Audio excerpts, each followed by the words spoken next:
Hello children, let us begin the story A Gorilla in the Guest Room written by Gerald Durrell. Now about the author. He was an English naturalist, zookeeper, conservationist author and television presenter. Now naturalist means one who is well versed in zoology or botany, and conservationist means one who practices conservation of natural resources. His style is exuberant, passionate and acutely observed. Now about the story in short.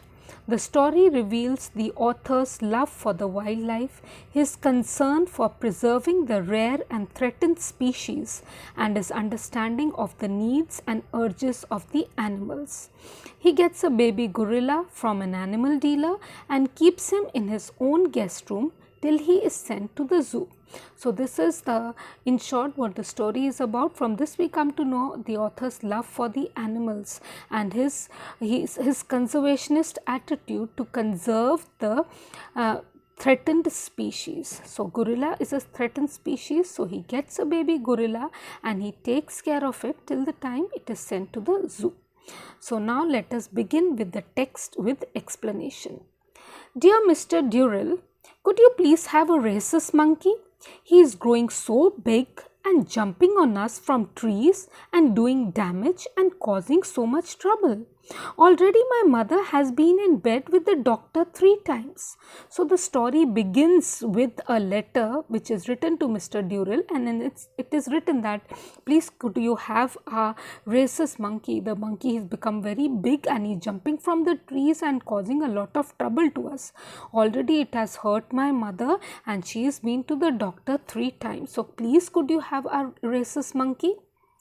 It was towards the end of the second year that I decided that the zoo, not being well established, must cease to be a mere show place of animals and start to contribute something towards the conservation of wildlife. So Gerald Durrell goes on to say that it is towards the end of the second year that he decided that till now they had started the zoo, it was not well established, so it should stop being just a place for the animals to keep, but he should make a contribution for the conservation of wild animals. That was his concern now. I felt that it would be essential gradually to weed out all the common animals in the collection and to replace them with the rare and the threatened species. So in his mind he decided now it was time that he needs to weed out, means to take away the common animals which are not threatened, and in place of them he should keep the threatened species, that is species which were threatened with extinction in the wild state.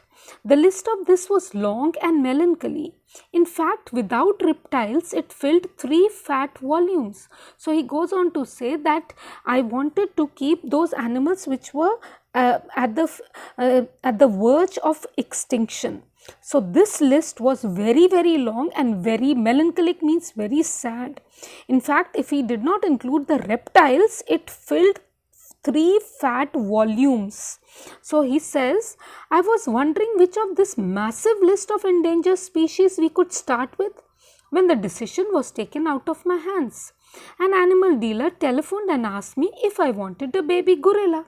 So he was wondering that the list is so long, so which of these endangered species should he start with getting to his zoo for preservation.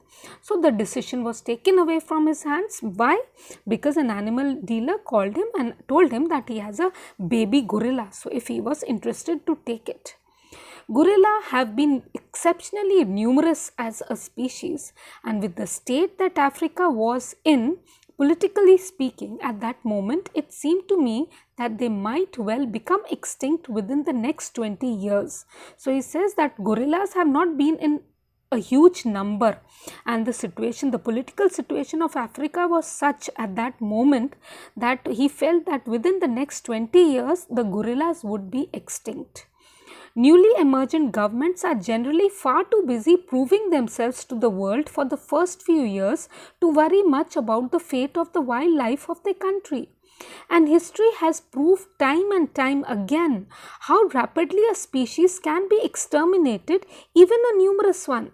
So he goes on to say that the new governments which are coming up, they become very busy trying to show to the world that they are really very good administrators. So that is for the first few years, and they do not have time to think about the wildlife of their country at all. And from the historical examples we can see that many of the species have been totally exterminated. Exterminated means totally wiped out from the face of this earth, even if they were huge in number, within a little time, if they were not preserved. So the gorilla had been high on my list of priorities. I was not convinced, however, that the dealer in question was really expecting a gorilla. So gorilla is also one of the endangered species, not many in number, so it had been on his list of priorities from a long time, but he had his doubts whether the animal dealer who was talking about giving him a baby gorilla was actually a baby gorilla. In my experience, the average animal dealer can with difficulty distinguish between a bird, a reptile and a mammal. But this is about the extent of his zoological knowledge. So he says, in my experience, whatever experience I have till now, he says that I feel that the average animal dealers, that is who don't have too much of knowledge about the wildlife, they find it very difficult. They can barely distinguish between the various species, a bird, a reptile and a mammal. So it depended on their knowledge about zoology. I felt that it was more than likely that the baby gorilla would turn out to be a baby chimpanzee. However, I could not afford to turn the offer down in case it was really a baby gorilla. So he had a strong feeling that when he would go to get the so-called baby gorilla, instead of a baby gorilla, it would turn out to be a baby chimpanzee. But he couldn't take a chance. He couldn't just put the offer down, because in case it was really a baby gorilla, then what? How much are you asking for it? I inquired and took a grip on the telephone. So he was talking to the animal dealer, and he asked him that how much does that baby gorilla cost, and he held the telephone very tightly. 1,200 pounds, said the dealer. A brief vision of my bank manager's face floated before my eyes, and I repressed it sternly. So he said 1,200 pounds, the dealer said. The moment he said this, in Gerald Durrell's mind, he could see a vision of his bank manager's face totally flushed with anger, and he quickly repressed it. Repress means to stop it from being expressed, and very strictly, sternly, strictly. All right, I said in what I hoped was a confident voice. I'll meet it at London airport, and if it is in good condition, I will have him.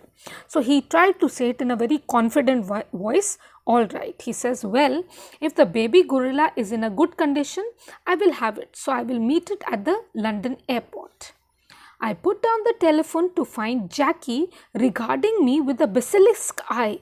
So he just put down the phone, and he just looked that his wife Jackie was looking at him in a very stern manner, just like a very poisonous snake. What are you going to have? She inquired. So she quickly asked, what are you going to have? A baby gorilla, I said nonchalantly. Nonchalantly means in a very calm and a relaxed manner. Oh, how lovely, said mother enthusiastically.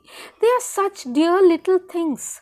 So Gerald's mother, she loves animals. So she says how lovely these gorillas are, such dear little things. Jackie was more practical. How much, she asked. So she is very practical minded. She does not get carried away by emotions. So she asks her husband, how much is he asking for the baby gorilla? As a matter of fact, it is very reasonable, I said. You know how rare gorillas are, and you know that the policy now is to concentrate on the rare things. I feel this is a wonderful opportunity.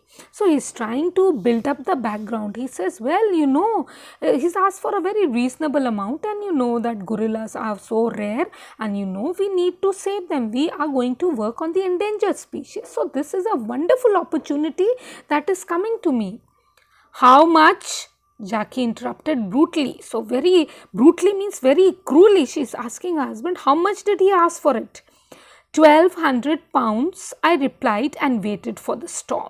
So he said 1200 pounds and he waited. He knew his wife is going to be very angry, that is waited for the storm, that is waiting for her to show her anger.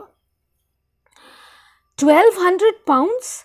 1200 pounds? You must be mad. You have got an overdraft the size of the national debt and you go and say you will pay 1200 pounds for a gorilla? You must be out of your mind. So Jackie gets very angry with her husband and she says, my God, you want to pay 1200 pounds for the gorilla? You got an overdraft. Overdraft means a deficit bank account caused by drawing more money than the account holds. So you have an overdraft like the size of the national debt.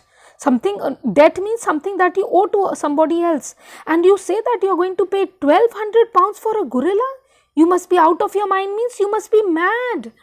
Where do you think we are going to find 1200 pounds, for heaven's sake? So she says, tell me, from where do you think we are going to get 1200 pounds for the baby gorilla? And what do you think the bank manager is going to say when he hears? You must be stark, staring mad. She says, and what do you think? When you go to the bank manager to ask for the loan, what do you think his response is going to be? You are really, stark means completely staring mad. You are completely out of your senses. I hope the story is clear till here. We'll continue with the story in the next video. Thank you.